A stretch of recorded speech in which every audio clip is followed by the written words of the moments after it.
like you to really just slowly come back. Don't rush yourself. I know we're in the Caucus Building, and we are sitting in a conference that's been organized by Rameshji with a lot of care and thought. And yes, it's going to be beneficial for our lives. And yes, we are on the hill. And yes, policies and rules and laws are being shaped in this place. And perhaps that's what makes this conference and discussion so important. It is important because when it comes to the decisions of our lives and the well-being of not only our lives but generations to come, our internal state of affairs, our mind, our capacity to intellectually understand who we are and why we show up to work and the relationships that we have is crucial. If at all we're planning to sustain our own lives and sustain the lives of the people that we love and to sustain a country and the world, yoga, spirituality, meditation, understanding the marriage between science and spirituality is essential in the 21st century. I think the distinguished panel that we have will take us on a journey from the science to the spiritual to the physical practical. And I met my three sweet friends from Bikram Yoga across the hall. And it was interesting because I know that the practice of Bikram Yoga is much more than heat. But this is what happens to us in any particular practice in life. We know only a part of the story, and we walk with a part of that story, thinking that is it. So I'm hoping that today we're going to learn not only the immense importance of the practice of yoga, but the journey of yoga throughout time. Yes, it has changed. And that's why we have so many different kinds of practices of yoga according to cultural needs, societal needs, our languaging, and what basically suits the time, the call of our time. I will speak in essence in terms of two main aspects of yoga. I do believe there is one that is very intrinsic and comes from the deepest part of the existence of the human soul, that is the highest form of yoga, which is Raj Yoga. And I do wish to speak on that today with you. Balancing that concept, there are a variety of other yogas that are predominantly helping us on the physical level, but it's imperative that we understand that the physical body cannot move without the power of the soul, the spirit, the Ruh, the Atma, the Alma, the light. And the experiences that you and I are accumulating and attaining through our thoughts, our words, and our decisions shapes the world the way that we see it today. How many of you actually walked into this building and appreciated the architect that was in the ceiling? And how many of you actually walked and appreciated the people that were in the room? The eyes of each person. To have union with the heart of your brother and your sister, because you are sharing the same space for the next hour or two. So this concept of yoga that Ramesh Bhai and his team has brought together, it is so important in this country. I'm not going to talk about India, because India has been so saturated with different spiritual practices in yoga that it almost has forgotten how powerfully rich the practice is. That for Indians outside of India, because I'm brought up here, I see two different perspectives. That when I see individuals who perhaps were not brought up in India or have an Indian colored body or shape or form. The dedication and the reverence and the value of the yoga is incredible because it is so pure, because there's a sense that it's good for me. And so perhaps today's discussion is not only the history of yoga, but it is also the awakening of how such an ancient culture like India can rekindle the richness of its spiritual roots and can also begin to value how the West has embraced yoga and in what way can we support yoga in the West where it doesn't become commercialized, but it really goes back to the root of what yoga is. Union with the purity of the self because of a relationship with the Supreme. So what I'd like to do is to take, I've lent my minutes to Dr. Patel, and I'd like him to come up within just a minute and have him share the scientific, the medical realities of yoga and how they bring benefit to our lives. How many of you drink coffee?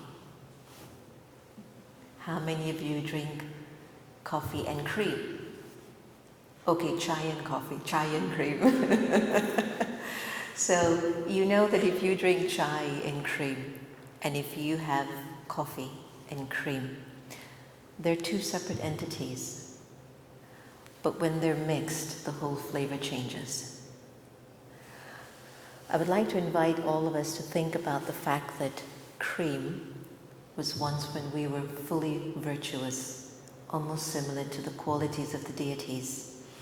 And coffee is the acquired form of the self, which I use an acronym called ALGE. Anger, lust, greed, attachment, and ego, and it's mixed in my cream.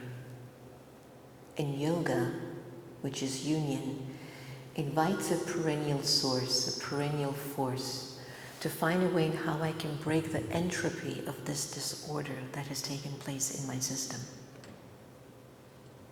So when I invite that energy into me, I'm trying to separate the algae now from my truth so I can live the life of truth.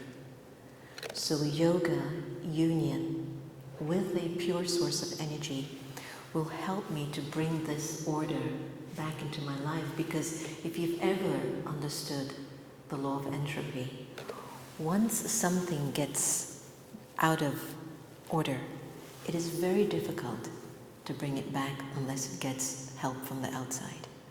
So yoga is allowing the soul to disconnect from the external world in the way that we know it and to reconnect to the cream, to the original state of the self, to the divine, so it brings my life back in order. And if a human being can be in order, the world will be in order. There's no doubt in my mind. So with that, I'd like to end us on coffee and cream, or chai and masala, okay?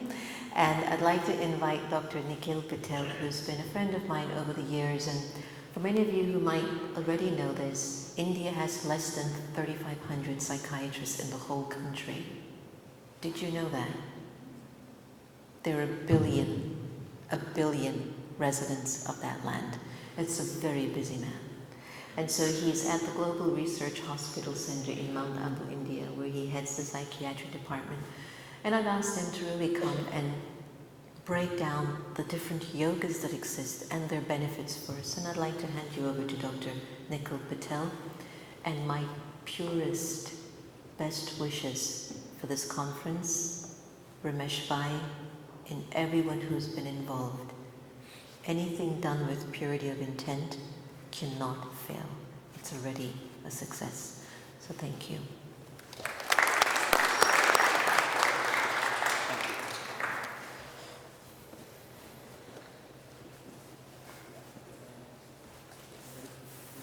Sister Jenna, and thank you, Mr. Deshpande. I'm just going to talk to you about scientific and medical aspects of yoga and meditation in brief. As has been said, 2-3 minutes. I'll stick to the time, and then 80 seconds to be precise.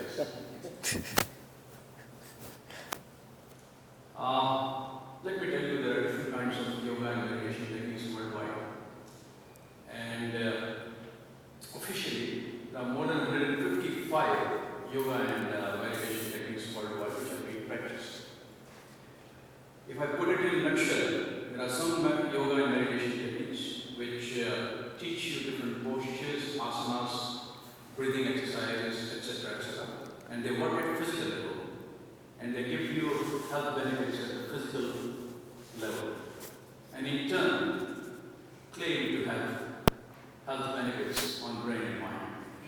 At the same time, there are other meditation techniques which operate at the level of thinking, belief system, cognitions, and in other words, psychological and mental processes are affected. Like Brahma Kumari's Easy Raj Yoga, which Sister Jenna just demonstrated in the form of documentary, or you have Vipassana meditation, or similar ones, Raj Yoga to some extent, which is taught by Vivekananda Institute. Let me tell you something which is very, very important for you to know. Yoga and meditation techniques have been proven to be a kind of a primary prevention for different psychiatric and psychosomatic illnesses. In textbooks of psychiatry with extensive research, people have not been able to find out the primary prevention for psychiatric illnesses, how to prevent the person from developing stress and stress-related psychiatric or psychosomatic illnesses. Meditation and yoga has been proven to be very, very promising. In psychiatry, we have been taught to diagnose psychiatric illnesses or abnormal personalities. We have never been taught or trained to improve personality.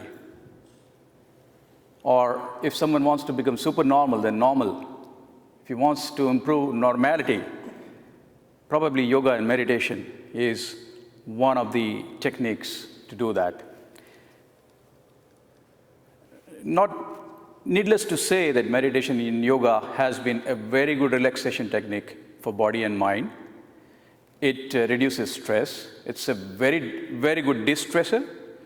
The stress management gurus have been teaching different kinds of yoga, for sure, and they are all beneficial because it reduces autonomic hyperactivity, autonomic nervous system hyperactivity, and that's how it reduces the stress hormones in the body and it produces relaxation.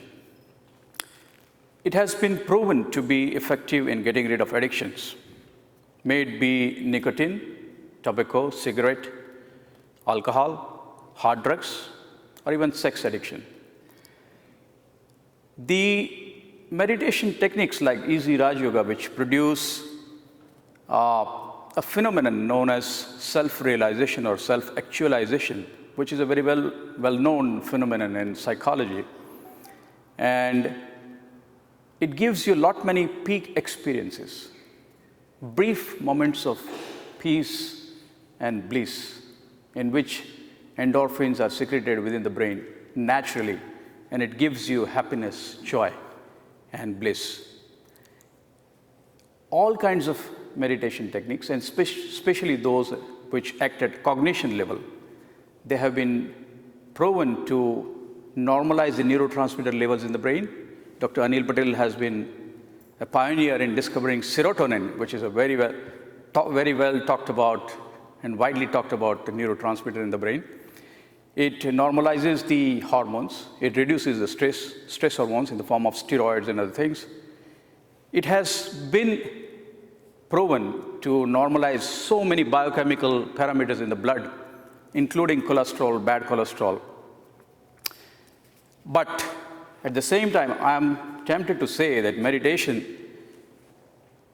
should be used either as substitute or as an adjunct recommended by your treating physician.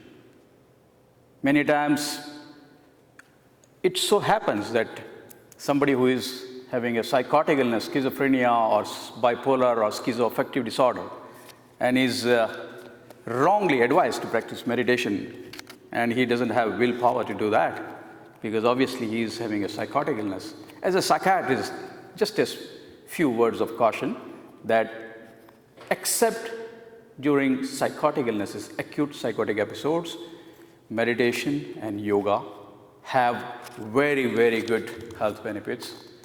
Appreciate inviting me and giving me an opportunity to share my thoughts. Have a good evening. Thank you. Thank you so much. Thank you.